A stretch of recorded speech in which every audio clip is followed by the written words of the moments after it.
team new stuff ahead of the weekend. How is everybody post Millwall? Yeah, everyone's good. Everyone's fit. We've had a bit of illness going through, but that's been going through the last few weeks. So some boys missed training early on in the week, but everyone's everyone's been on the grass today. Good news then that there was no reaction to Iliman and Jai's minor problems, if you like, with his thigh. Yeah, and then he picked up a heavy tackle. I don't know if you saw it. It was a late one, and yeah, but he's fine. He's fine. How much are you considering changes, freshening things up for this one?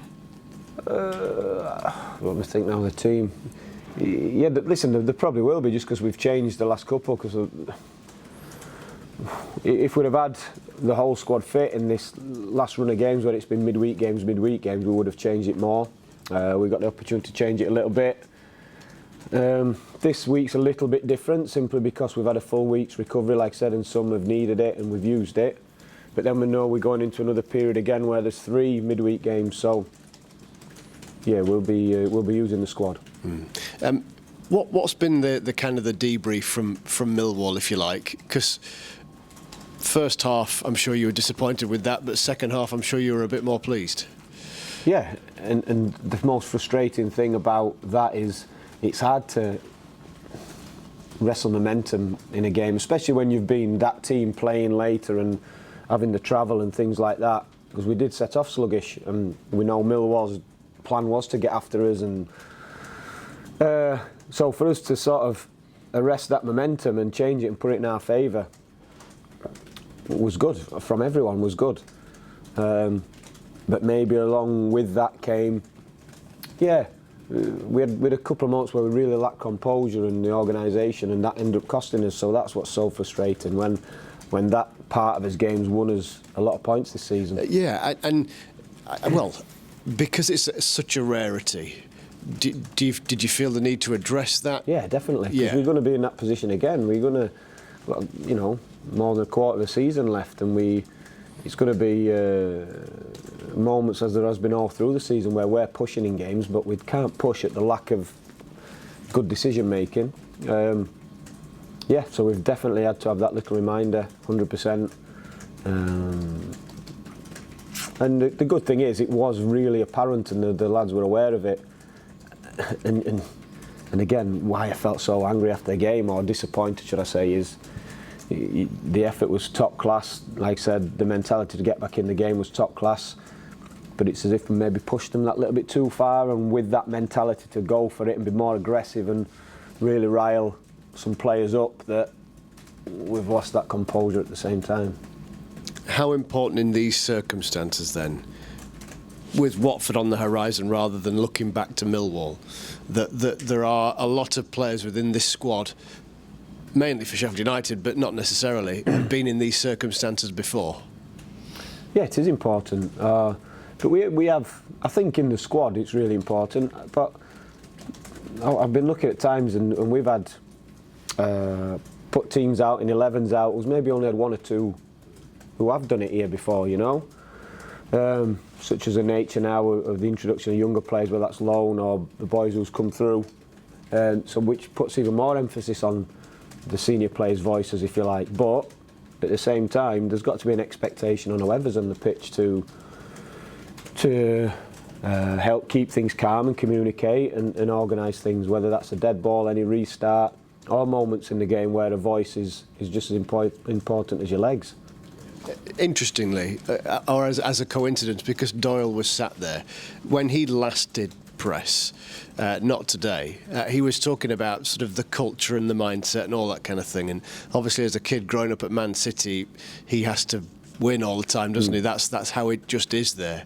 So do you find with young players like him that they're maybe less susceptible to the surroundings then, if they're that focused and they've been brought up in such a culture? Or they're still just young kids making their way in senior football? So. And I think if you use Tommy and Macca, for example, from City, not only that, but they've represented the country at all levels up to 21s as well. So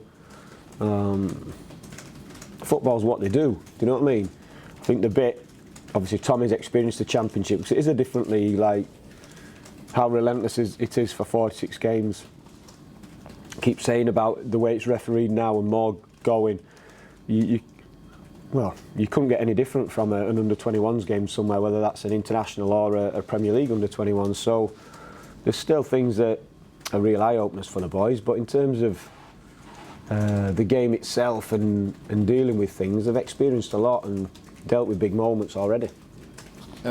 Within the circumstances, based purely and simply on the last two results, how much do you and the lads feel as though you need a win this weekend? Yeah, we always need a win. Well, I said when they come, how they come, when they come, don't matter so long as we get enough. But back to things we were saying earlier, if the more you can put on the board now, the easier you can make things further down the line. I think that's what's important. But ultimately, I'm not bothered. We know what we're chasing. We know we have to get more points than the teams behind us. And how they come, we'll take them as and when we get there. We'll just make sure we fight and scrap for each game and as many points as we can take out of each game. How much are you hoping then on Saturday then that the fans are sort of right behind the lads from the off? Yeah, listen, I thought the support at Millwall was excellent. Even first half, they could see we're up against it, and there were moments when that's all I could hear, which is great, and we need that at Bramall Lane, again, from the first whistle.